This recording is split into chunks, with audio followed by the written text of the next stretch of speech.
ISS Firestation to explore the tops of thunderstorms, presented by Science at NASA. We all know what comes out of the bottom of thunderclouds: bolts of lightning.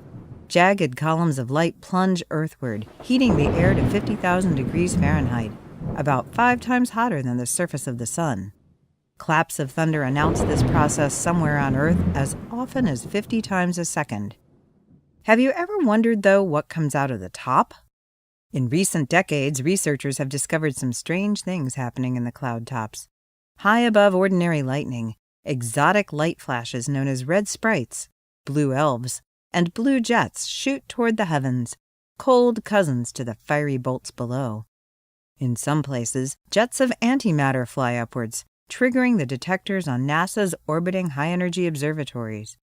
And, as often as 500 times a day, Earth briefly mimics a supernova, producing a powerful blast of gamma rays known as terrestrial gamma ray flashes, or TGFs.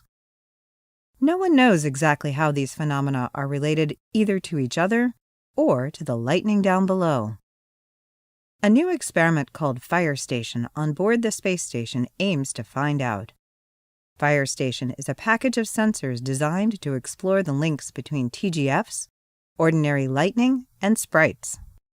The space station's orbit will carry Firestation directly above thousands of active thunderstorms during the 1-year lifetime of the experiment, says Principal Investigator Doug Rowland at NASA's Goddard Space Flight Center in Greenbelt, Maryland. The ISS is perfect for this kind of research.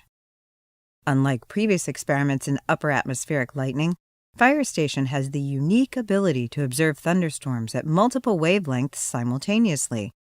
It can record the radio static from lightning, measure its optical glow, including the red and blue light of sprites, elves, and jets, and detect the gamma rays and electrons associated with TGFs and antimatter events. Rowland expects Firestation to observe up to 50 lightning strokes per day, at least one TGF every few hours, and a large TGF every couple of days. Such a fire hose of multi-wavelength data will allow researchers to sort out cause and effect connections impossible to see in previous studies. There are several different types of lightning, Rowland says. At the moment, we don't even know which type produces a gamma ray flash.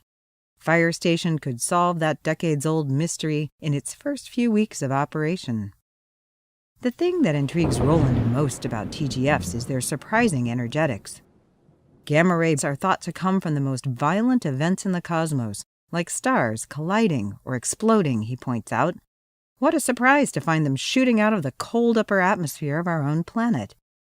Something up there is accelerating low-energy particles of air to nearly the speed of light, producing gamma radiation and sometimes a cascade of antimatter.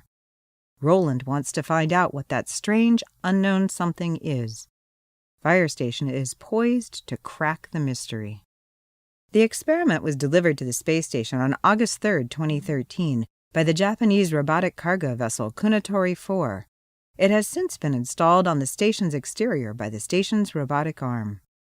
All of the sensors were checked out at the end of August, and full-time science operations are slated to begin in early September 2013. For results from the cloud tops, stay tuned to science.nasa.gov.